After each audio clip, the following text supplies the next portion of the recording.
Hello everyone, आप सभी का स्वागत है स्टडी डायनेमिक्स में। और आज के वीडियो में हम लोग जो नेट एग्ज़ाम आपका होने वाला है उसको लेकर डिस्कस करने वाले। बहुत सारे सवाल आप लोग के दिमाग में आ रहे होंगे कि किस तरह से एग्ज़ाम के लिए प्रिपेयर करना है, कौन कौन इस एग्ज़ाम के लिए प्रिपेयर कर सकते हैं, जैसे कि नेगेटिव मार्किंग है कि नहीं। बहुत सारे बच्चों के मन में ये भी डाउट है कि जो अभी मास्टर्स में जिन्होंने एडमिशन लिया है वो एग्ज़ाम को दे सकते हैं कि नहीं दे सकते हैं।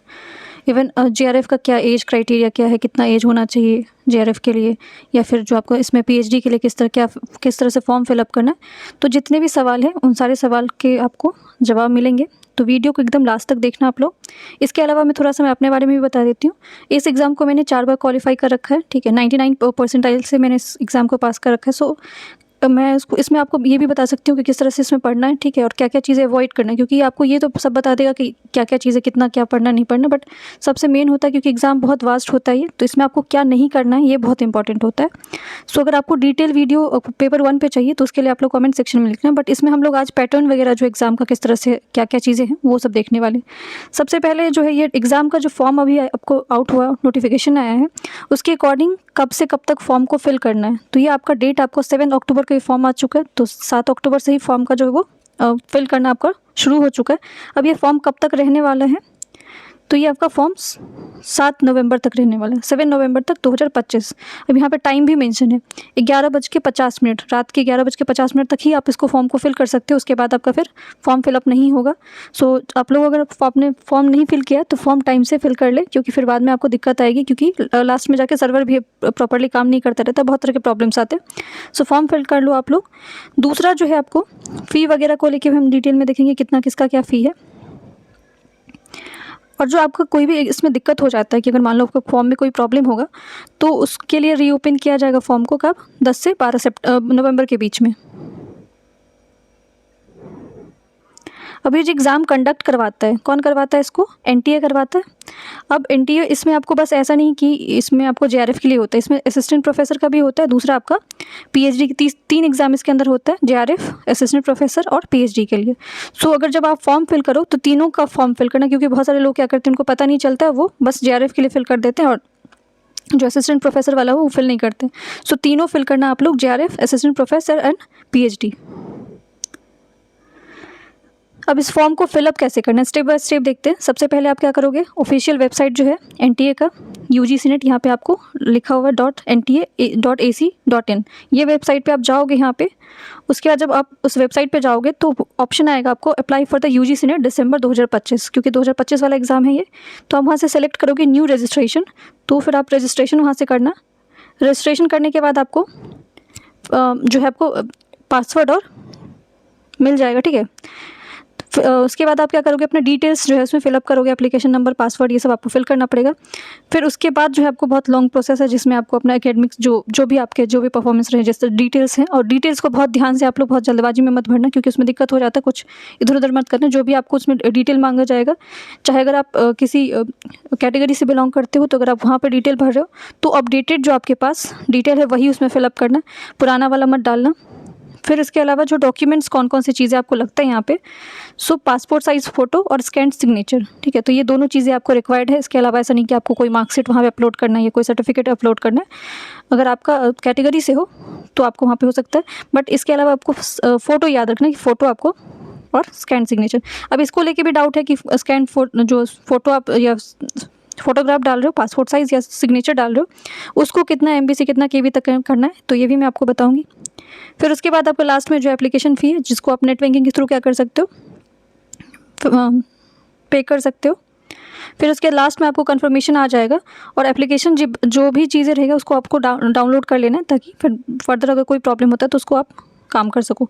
अब जो डॉक्यूमेंट का आपको 2 ही डॉक्यूमेंट है, फोटोग्राफ और सिग्नेचर, दोनों का डायमेंशन आपको याद रखना, क्योंकि जो सिग्नेचर है उसका कोई स्पेसिफाइड जो डायमेंशन नहीं दिया गया, बट फोटोग्राफ का दिया गया आपको 3.5 सेंटीमीटर इंटू 4.5 सेंटीमीटर। और कितना एमबी होना चाहिए इसका, 10 केबी से एमबी नहीं 10 केबी से लेकर 200 केबी के बीच में होना चाहिए। जेपीजी और जेपीईजी दोनों फॉर्मेट में होना चाहिए। तो पीडीएफ वगैरह उसका अगर आप डालते हो तो वो आपको अपलोड नहीं होगा उस पर, इसीलिए जेपीजी और जेपीईजी फॉर्मेट में रखना है। और ये लिमिट याद रखना फाइल का, क्योंकि आपको उससे ज़्यादा अगर होगा तो फिर वो उस वहाँ पे सबमिट नहीं होता है।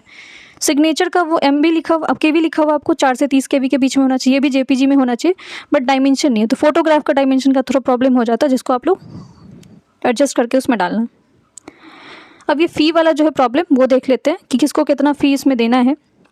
जो लोग जनरल कैटेगरी से बिलोंग करते हैं उनको आपको 1150 रुपीज़, ठीक है, 1150 रुपये देना है जो आपको जनरल कैटेगरी से बिलोंग करते हैं। जिनका आपको EWS है और OBC है, जिनके पास EWS और OBC सर्टिफिकेट है, उनका फॉर्म का जो है आपका प्राइस कितना है 600 है। और SC ST PW third gender इनका 325 रुपये। तो ये आपका फ़ी है जो कि आपको देना पड़ेगा इतना। अगर आप जनरल से हो तो आपको 1150 देना पड़ेगा। अब इसमें जो एक सबसे बड़ा डाउट ये है कि इस एग्ज़ाम के लिए अपीयर कौन कौन कर सकते हैं या फिर इस फॉर्म कौन फिल कर सकता है, कौन नहीं कर सकता है। सो जो लोग जिनका मास्टर्स कंप्लीट हो चुका है, ठीक है, और जिनका परसेंटेज कितना है आपको 55% से, ठीक है, 55% जनरल के लिए है और 50% जो है रिजर्व कैटेगरी के लिए। अब यहाँ पे बहुत सारे बच्चों का डाउट आता है कि जो अभी एग्ज़ाम जिनका मास्टर्स में ही है, जिनका मास्टर्स अभी कंप्लीट नहीं है, क्या वो अपीयर कर सकते हैं कि नहीं कर सकते। तो वो भी अपीयर कर सकते हैं जो भी मास्टर्स में हैं, जिनका एडमिशन हो चुका है। मास्टर्स में अगर आपने ग्रेजुएशन कंप्लीट कर लिया है, अगर मास्टर्स के आप फर्स्ट ईयर में भी हो आप, तब भी आप इस एग्ज़ाम के लिए फिलअप कर सकते हो, कोई दिक्कत नहीं है।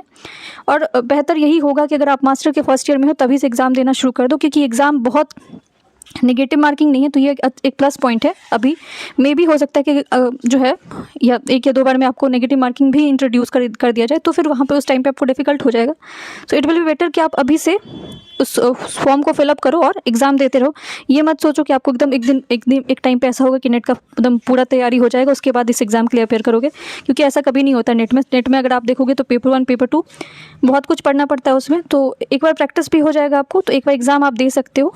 खासकर जो लोग जिनका मास्टर्स कंप्लीट है वो तो दे ही सकते हैं, और जो मास्टर्स में अपीयरिंग है अभी, ठीक है, जिनका अब कंप्लीट नहीं हुआ है, वो भी इस फॉर्म को फिलअप कर सकते हैं, वो भी एग्ज़ाम को दे सकते हैं। अब यहाँ पे एज को अब ये पहले देख लेते हैं डिटेल्स। पोस्ट ग्रेजुएशन होना चाहिए, ठीक है, इसके अलावा अगर अपीयरिंग हो तो भी आप दे सकते हो।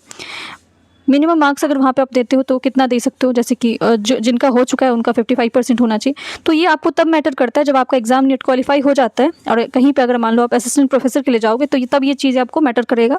इवन अगर आप PhD में एडमिशन लेना चाहते हो तो उसके लिए भी बेटर है, क्योंकि फिर उससे आपको जो वो हेल्प मिलेगा।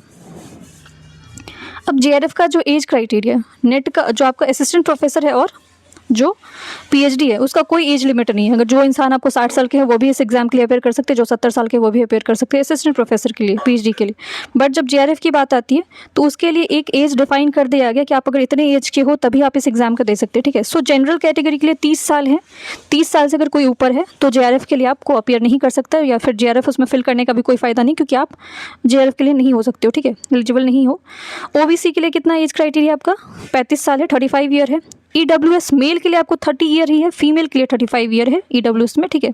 SC ST में आपको कितना है 35 ईयर है। सो जनरल आपको याद रखना कितना साल है 30 साल है। जो लोग 30 साल से ऊपर हो चुके वो JRF के लिए अपेयर नहीं हो सकते हैं, और जो आपको SC ST से बिलोंग करते हैं उनको 35 ईयर मिला है। OBC का भी 35 ईयर है।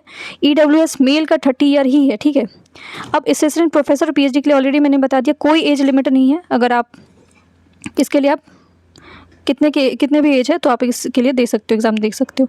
दूसरा जो है आपका एग्ज़ाम पैटर्न, ये इसका एग्ज़ाम का जो है पैटर्न किस तरह का रहता है। सो इसमें 2 पेपर आपके होते हैं, ठीक है, और सिंगल सेशन में होता है। ऐसा नहीं कि आपको 2 अलग अलग बार बुलाया जाएगा।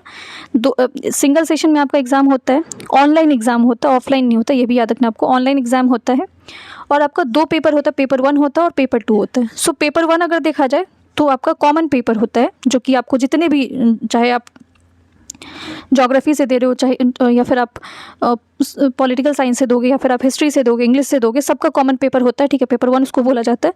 सो पेपर 1 में आपको टोटल 50 क्वेश्चन होते हैं, जो कि आपको 100 मार्क्स के होते हैं। तो मतलब 50 ईच क्वेश्चन जो है आपको 2 मार्क्स के होते हैं। पेपर 2 जो है आपको उसमें आपको 100 क्वेश्चन होते हैं और ये 200 मार्क्स के होते हैं। तो टोटल अगर देखा जाए तो आपका 300 मार्क्स होता है, दोनों पेपर मिला के 300 नंबर का होता है। पेपर 1 में आपको 50 क्वेश्चन है और पेपर 2 में 100 क्वेश्चन है। तो आपको 150 क्वेश्चन सॉल्व करने होते हैं, और टाइम कितना होता है आपके पास 3 घंटा का टाइम होता है। और जिसमें अगर आप देखा जाए तो पेपर 1 में आपको बहुत सारे अलग डाइवर्स पेपर है, इसमें 10 यूनिट होते हैं पेपर 1 में।